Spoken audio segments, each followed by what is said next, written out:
Assalamualaikum warahmatullahi wabarakatuh. Kami anggota Latsar CPNS PPSDM Regional Bandung Angkatan ke-15 dari kelompok 3. Kali ini kami akan membahas isu global tentang proxy war. Kelompok kami beranggotakan saya Atika Suri, rekan saya Aprilia Widya Astuti, kemudian Darmi, dan yang terakhir Guspira Putri Dianti. Analisis isu. Pada analisis isu ini, kita akan membahas 4 pembahasan. Yang pertama, metode pentahelix, yaitu mengenali isu yang ada sesuai topik. Yang kedua, analisis USG, yaitu menentukan isu. Yang ketiga, bagan fishbone, yaitu bagan sebab akibat. Yang keempat, SWOT, yaitu alternatif yang ditentukan untuk menganalisis isu. Selanjutnya, analisis isu global proxy war. Ada beberapa tahapan yang harus dilakukan dalam menganalisis isu global. Yang pertama, isu proxy war. Kita harus menentukan isu yang beredar saat ini. Kemudian, dianalisis dengan menggunakan metode pentahelix. Lalu, dianalisis lagi menggunakan metode USG.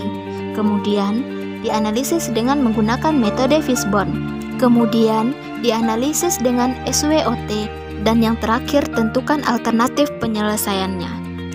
Isu-isu proxy war. Ada 3 isu yang kami bahas. Yang pertama, penyebar hoaks.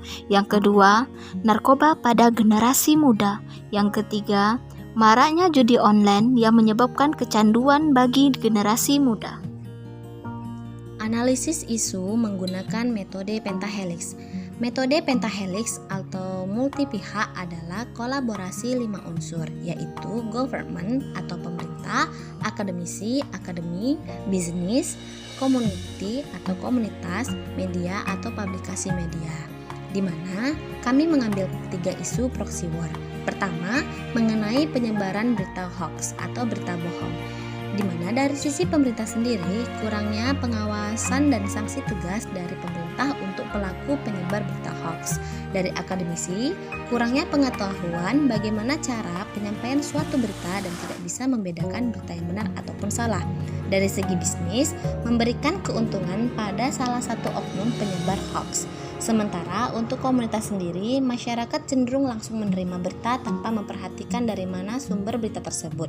Dari sisi media, tersedianya ruang yang besar bagi penyebar hoax, serta mudahnya mengakses berita di media massa.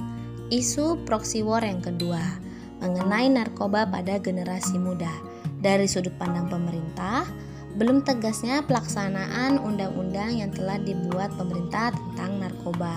Kemudian dari sisi akademisinya, kurangnya edukasi pada generasi muda tentang apa itu dan dampak yang ditimbulkan serta sanksi pada penggunaan narkoba. Dari si pelaku usaha, menjadi salah satu bisnis yang sangat menggiurkan serta dengan mudah mendapatkan keuntungan yang besar. Dari masyarakat sendiri, generasi muda menjadi sasaran utama penjualan narkoba. Dari sisi medianya, mudahnya transaksi jual beli narkoba saat ini di media massa tanpa adanya kendala. Isu proxy war yang ketiga, maraknya judi online yang menyebabkan kecanduan bagi generasi muda. Dari pemerintah, tidak adanya peraturan tegas untuk sanksi bagi penggunaan dan penyediaan jasa judi online. Kemudian dari sisi akademisinya, peran dan bimbingan orang tua sangat berpengaruh penting terhadap generasi muda. Dari pelaku usaha, aplikasi judi online memberikan pajak yang besar bagi Indonesia.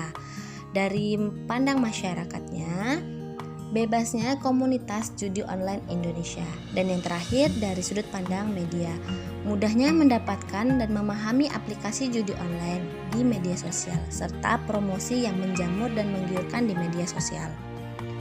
Adapun analisis masalah dengan metode USG yang kami angkat, di sini ada 3 prioritas masalah.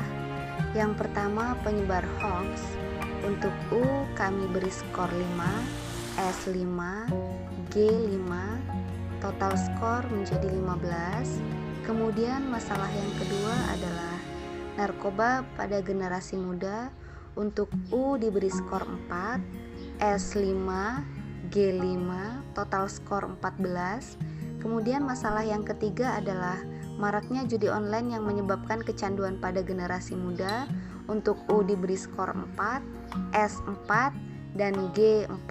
Total skor menjadi 12.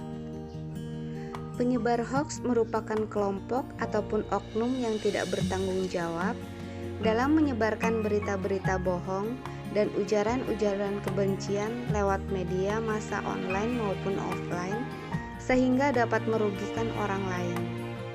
Biasanya, mereka merekayasa informasi untuk menutupi berita yang sebenarnya.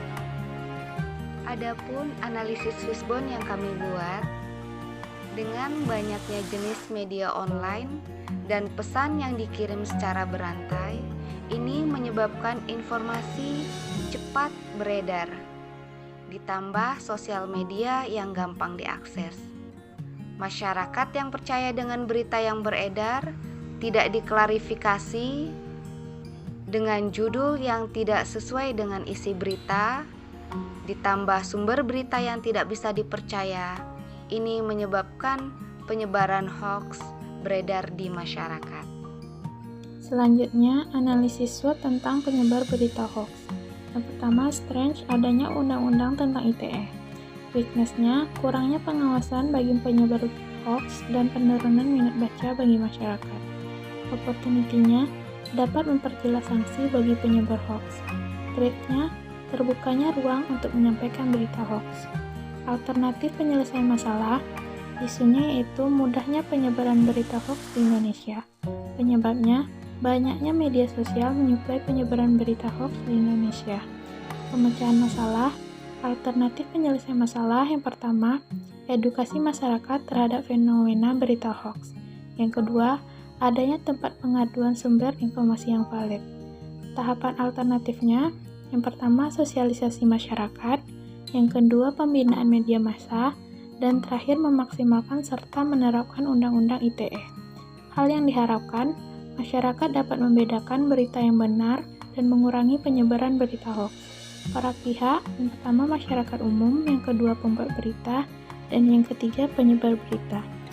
Sekianlah hasil diskusi kami, dan terima kasih. Assalamualaikum warahmatullahi wabarakatuh.